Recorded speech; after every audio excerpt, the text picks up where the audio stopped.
மனமோகம் அருள தந்திடணும்.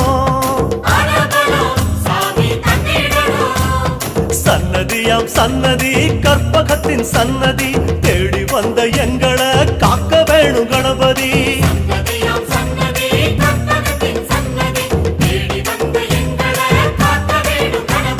கருப்பா கருப்பழகா அனமுக பேரழகா சுருப்பா சுறுசுறுப்பா நல்ல வழி காட்டிடப்பா.